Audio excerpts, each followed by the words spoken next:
Well, let's go ahead and talk about the whole layoff thing. Uh, Yeah. you made a video on March 23rd. You said that you had 250 employees in real estate and 120 employees in other businesses. Uh-huh. You said that on that date that you laid off 42 employees. Now, when I was kind of gearing up for this interview and I said, hey, I'm going to be interviewing Grant Cardone, what should I ask him? The one thing that I kept seeing over and over again is that Grant Cardone fired his entire staff Yeah.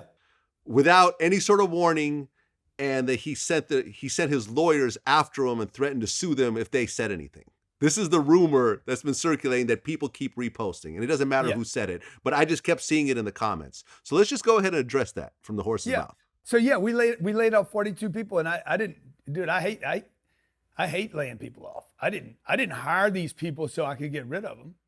And the numbers are we have 102 employees here in Miami right now. Cardone Training Technologies, 10X Productions, 10X Media, 10X Events, and Cardone Capital. Okay, there's 102 I think on payroll right now, not including me, by the way. We also have, not including my wife. I think she's on the payroll somewhere, but we don't pay her anything. I'm like, well, I'm not paying you. So, and she wants some money, but 102 employees here, full-time employees, not 1099 employees, full-time, healthcare, benefits, blah, blah, blah. We let 42 people go out of this company. We let, I have another, I think there's probably 423 across the real estate between me and the management company. So there's some still today, probably 500 and I want to stay under my 500 number for the government too, right? Right. Because over 500, you go into another number. Now that's not an issue for me because they're separate companies. But that being said, 100%, we let 42 people go. I hated letting them go. One person we let go, he had a girlfriend here. She quit the same day and went with him back to Texas. I'm like, why would she do that? You know, we've cut almost every person in the company somehow, some way. And it is extremely painful as a business owner. Now, why would I hire somebody to get rid of them? And there was no warning. Let me just tell you, there was no warning. There was no warning about a coronavirus. There was no warning. There was no warning that people would get sick in Wuhan, bring it here. There was no warning that every Starbucks, Burger King, Taco Bell, McDonald's, fucking Uber, Amazon, that people would be getting sick and dying. I knew a week before everybody else knew that I would not be able to bring people into my office. You know, I was told about the face mask and the ventilators and hospitals being overwhelmed long before the CNN got a hold of it. So yeah, there was no notice. I'm doing it to save my company and to save and be responsible to the other 102 families that I'm responsible for just here, plus the other 370 plus around the country in the real estate, and the 8,000 families that depend on me for good housing. So 100%, man, that's what bosses do. Yeah, I mean, I have a staff of around a dozen people, and everyone still has their job. Nobody's gotten a lowered salary. Everyone still has their health benefits, which was a big accomplishment for us. And, you know, advertising is going to be going down and so forth. And we understand that, and we've prepared for it. We have cash reserves, and we're rethinking how the whole business goes, but it's tough. And people have to realize there's a big difference between getting fired and being laid off. Yeah. Because when someone gets laid off, they get unemployment benefits. And especially now, the Fed has actually increased those benefits by an extra, I think, like $600 a week or something. $600 a week. Yeah. Yeah. So firing someone versus laying them off is a big difference. Yeah. And Vlad, we gave everybody was given Severance? What's it called? Severance. Every person was paid. But look, if you're going to come work for me, if you ever have a chance of coming to work for me, you could be fired. You could be late. There's no promise or guarantee here. Fucking go get a relationship. Okay? She can bounce on you. She can go sleep with somebody else. She can walk out on you. Go get in a relationship. People die.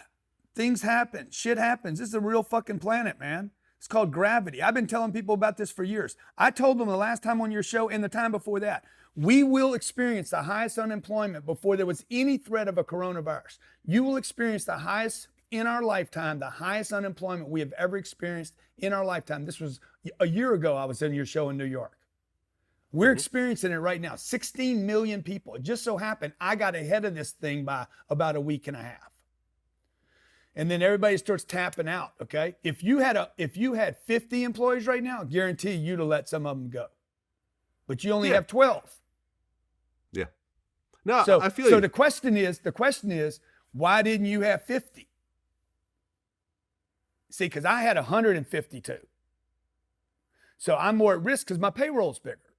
So last year we paid out $14 million in payroll, not commissions, just payroll. Another $14 million in commissions to people that work for me. So all the haters out there, you guys, every motherfucker out there that hated on me because I got rid of somebody, it's because you probably lost your fucking job too.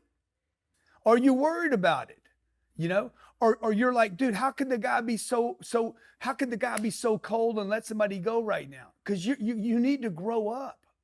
You guys need to grow up and understand this is the real world, man. And let me also say this. For every one of you cheap motherfuckers out there that don't spend money, that's a form of firing people.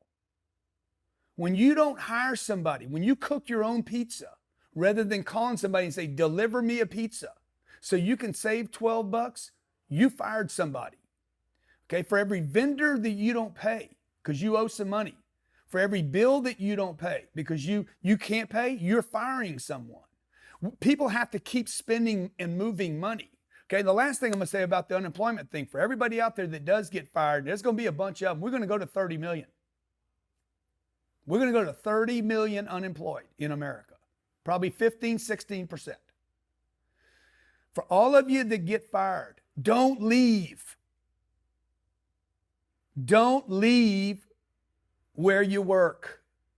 When they say, hey, we got to let you go, say, no, you don't got to let me go. Just quit paying me. Don't lose your money and your job. Just say, keep the money and let me stay and work for nothing. Because at least you don't have to start all over from nothing and no money. I got 42 people. I'm like, guys, not one person said, I'll just stay for nothing. Like, don't leave. The last job I was fired from, I was fired 6 times. And I just wouldn't leave. Yeah. I mean, 17 million people have filed for unemployment. Yeah. 6 million new people per week have been filing. And you said it, that's almost 1 million people per day, million new people. The previous record for new people filing was 700,000 in a week in 1982, which was 40 years ago. Yeah. I was 22 years old. Yeah. I was just getting out of college. It was 25% unemployment where I lived. But that's when they counted the numbers correctly. Okay, you got to remember there was probably 20 million people not in that don't get counted in any of the calculations. The way we got to the 3.5% was a thing called seasonally adjusted unemployment.